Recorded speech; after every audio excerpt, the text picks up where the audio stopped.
Welcome back, dear viewers. You're still watching Nile Cruise with Ronald Assas and myself, Mohammed Abdel at the Sea Scout Club here in Giza. The importance of tourism arises from the numerous benefits and advantages it brings to any host country.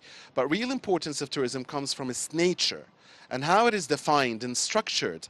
And this is what we will explain here. Tourism contributes towards complete growth and development of a country. One, by bringing numerous economic value and benefits, and second, helping and build the country's brand value, image, and identity, and a lot more. The tourism industry goes beyond Rana attractive definitions to being an important economic growth contributor, especially in a country that perhaps has the world's most of the world's monuments, and that has much of its working force working in this vital sector.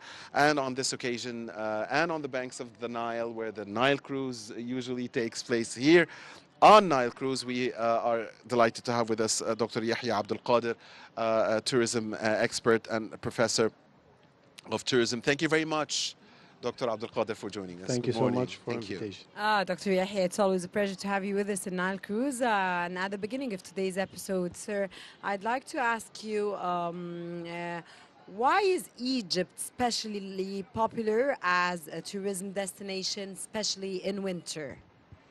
Well, Egypt has been a popular tourist destination, since the 17th century, where Europe, was freezing and there was no means for, keeping warm, doing cruises over the Nile.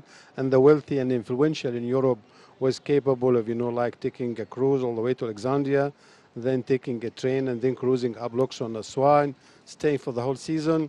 That's why the hotels, were palaces, like the Cecil Hotel in Alexandria, the Cataract, in Aswan, and the Winter in Luxor. So they were built for the influential and wealthy. So Egypt got a very popular, a reputation as a major winter resort worldwide.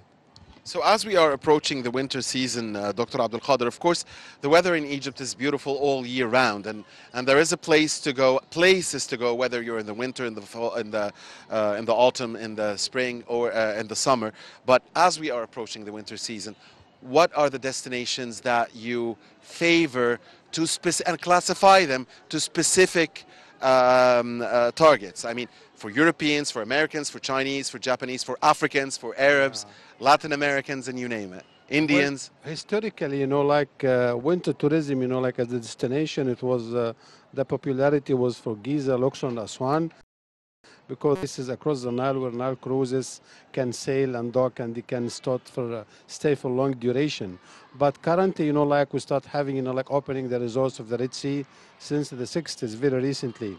That's why, the influx, of Italian, German, Scandinavian tourists and arrivals, when it is, sub-zero, most locations in the world, worldwide, so they love to come and spend a week, and, they can go back, and some of them, they come 3 or 4 times a year, It's not only one single trip for them.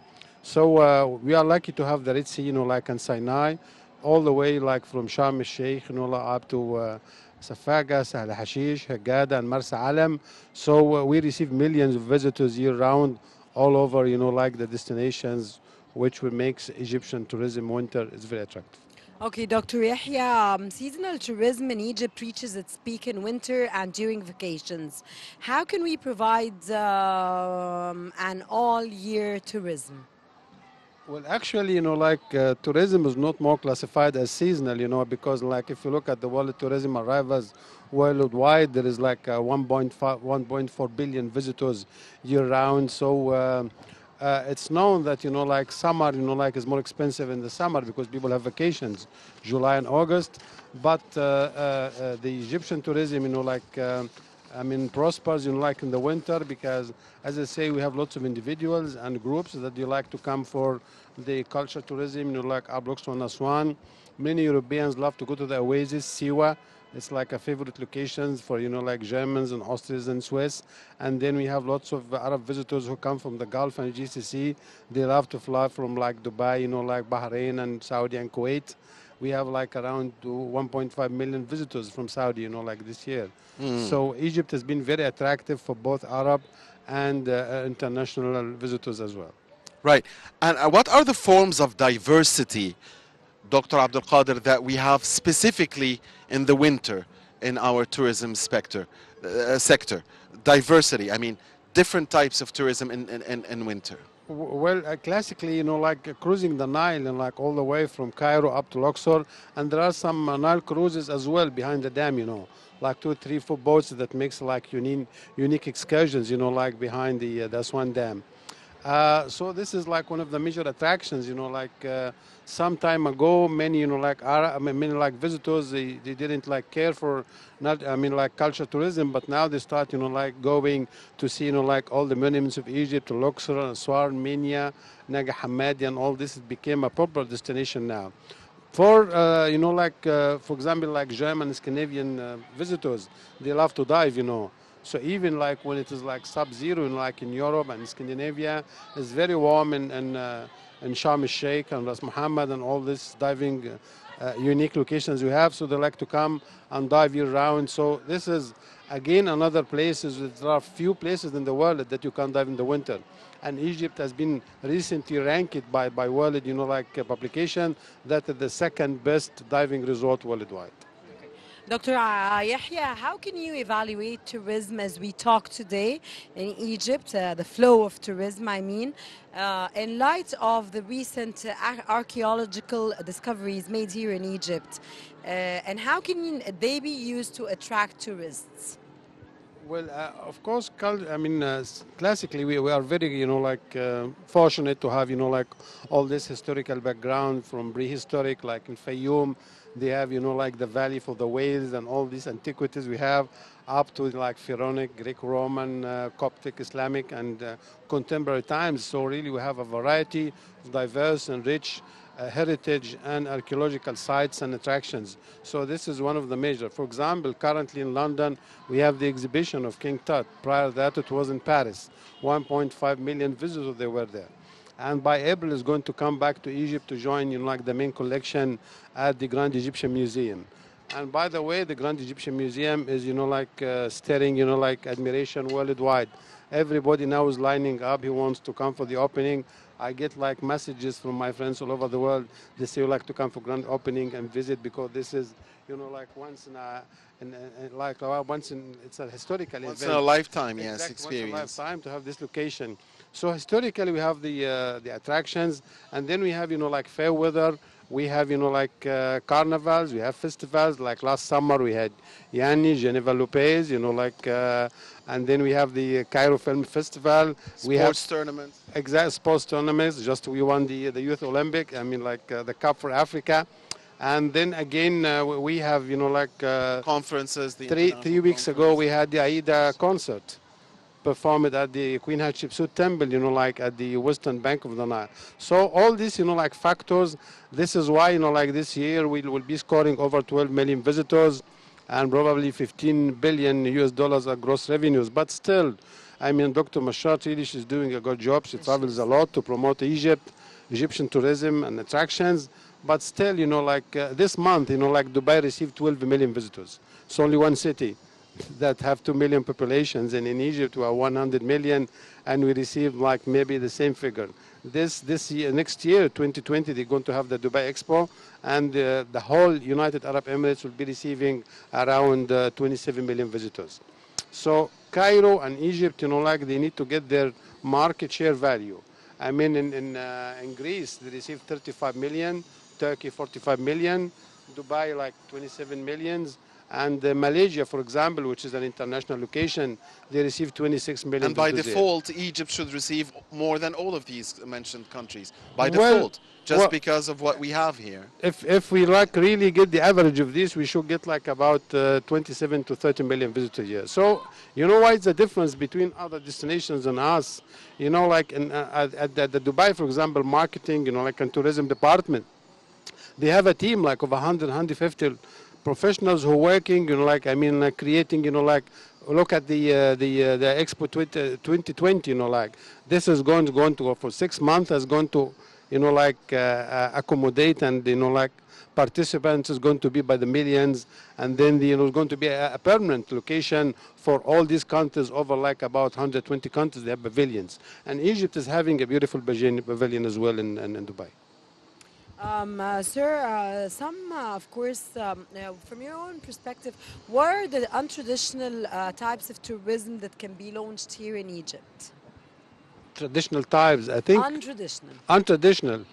Yeah, a-traditional. Well, actually, like we need to promote, like, for example, like major metropolis, like Rome, Paris, Geneva, New York, Dubai, for example, and Singapore. They've been promoting, like meetings and incentives and exhibitions and conventions. I mean, like you go to these places and the occupancy is 85%. Why? I mean, they don't have the historical attractions, but they have, like business meetings year round, and this is one of the things that we have capitalized on.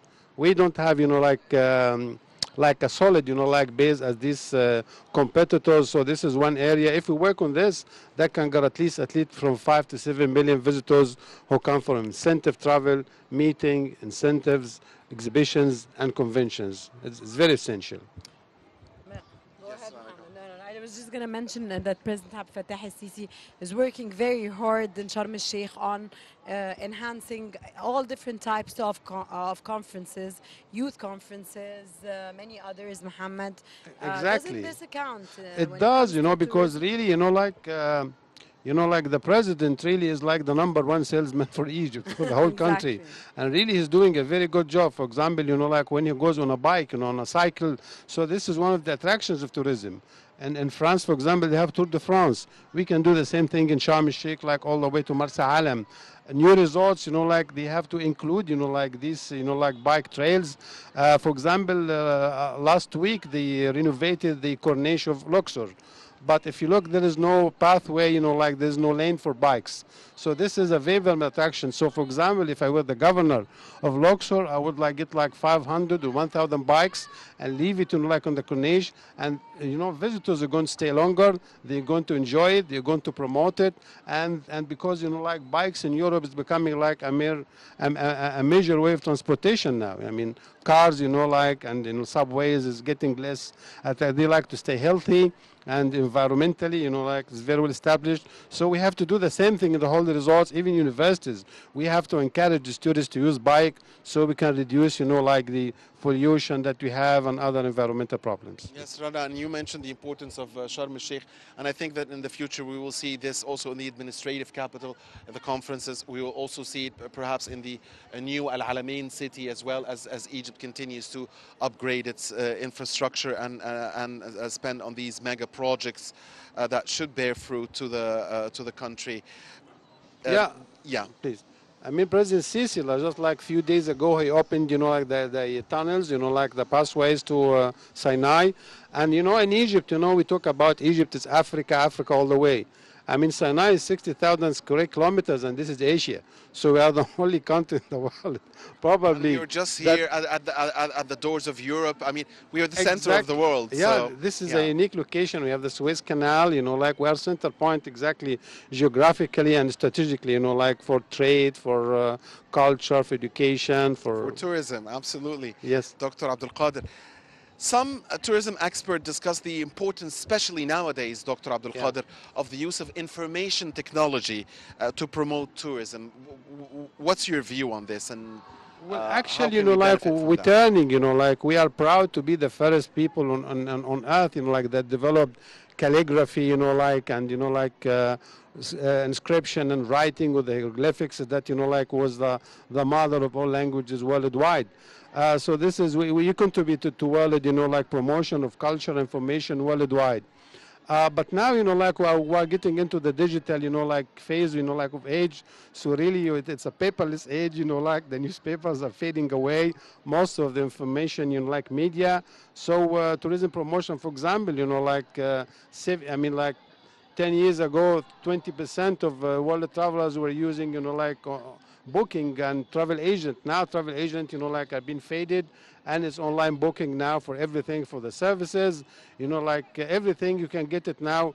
As a movie director said that he can use a mobile to document a movie, So this is a digital age, and to 2 days ago, I think we launched the Egyptian satellite, to enhance the capabilities of Egypt, So really, I mean, and I met some Korean experts who are developing Bani Suef technological colleges, to promote tourism, as well as I've been to Qanat al Khairiyya as well. It's a beautiful place that we have to, this is a suburb of Cairo, 200 acres of beautiful gardens that we have to promote for like a day trip, like for visitors.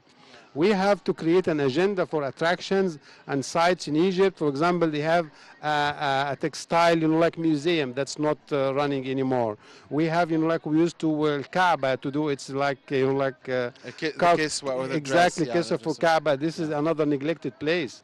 So we have like layers of, like archaeological things. So the contemporary ones, like the things had been, like involved with the Muhammad Ali dynasty. We have to work on it because visitors have free time, and in the neighborhood, like of Cairo, they can go and do many things, like like in Gizat al-Dahab, Giza, like Al Fayoum. It's a day trip. Qanat al-Khairiyya, Ismailia. We have lots of beautiful, like things that we can do on day-to-day basis. الحسين sir, شارع المعز or Mu'azz Street in Egypt is one Exactly. of I've the been most to wonderful Bab el places Wazir, that like one can ever go and the USAID is currently developing, like to upgrade. I've been there 2 weeks ago. They have like 20 old mosques and 20 sabils, like for water fountains, and it's not developed, So after I think Dr. Al-Anani finishes with Al Baron Pan, like Palace and Heliopolis, he has to move into Islamic archaeology and heritage because this is irreplaceable, really. Sir, how can youth get involved in the promotion of tourism in Egypt? How can youth get involved in the promotion of tourism in Egypt? Well, thank you for this because really I'm involved with giving a course at a bit scenario, like Heritage House under the coordination of the Alexandria Library, as well as I'm doing the same course for the Giza Misr Public Library. We have like a group of like about 150 young men and women. Some of them starts at 15 years old. I'm teaching them digital travel writing skills because me myself, like I write in Arabic, I write in English. So bear in mind that in Egypt we need 1 million jobs every year. So when I started writing, like my articles, like they come up in Emirates and Bahrain. So my friends review the articles and they start coming to Egypt. They stay for a week. They can spend like $5,000. So all this tourism expenditure, which really cost me nothing, but just like the talent to write a story or an article and, like release it, like on digital media. So I look forward really through your program, which is very prestigious, that we have 100,000 students who study tourism and hotel management in Egypt. We have to enforce like a program for digital. This is most important than anything else you're doing, because when you write a story, if you train 100 people, 20 of them can write 20 stories. And these stories is going to bring, I want to teach them really to write like in 5-7 languages. I approached the British Council and they're going to help. I approached the Swiss, like Federation, they're going to help. We want them to write in Arabic, in English, and German, in Spanish, and Chinese. French, for sure. French, yeah. I approached it, even the Centre, like Francais over here in Munira, because we need to write like in 5-7 languages. People will review the stories. Then we can talk about cuisine, fashion, archaeology, history, like agriculture. We have a great civilization that we like to expose and show to the world. Indeed. Dr. Abdel Kader, we are filming now on the banks of the Nile. This area that we are in here, the Sea Scout Club, is called Al-Bahr Al-A'zam, or the Greatest Sea. I don't know why it's called that, and I assume that you know. So tell us, please, about that. Well, actually, like the Nile, like is the second longest, like river worldwide after the Amazon. It's like over 6,000 miles.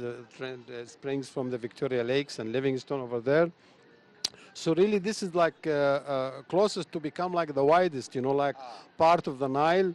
And remember that maybe 100 years ago, there was no bridges, like to cross over Giza. That's what I guess anyway.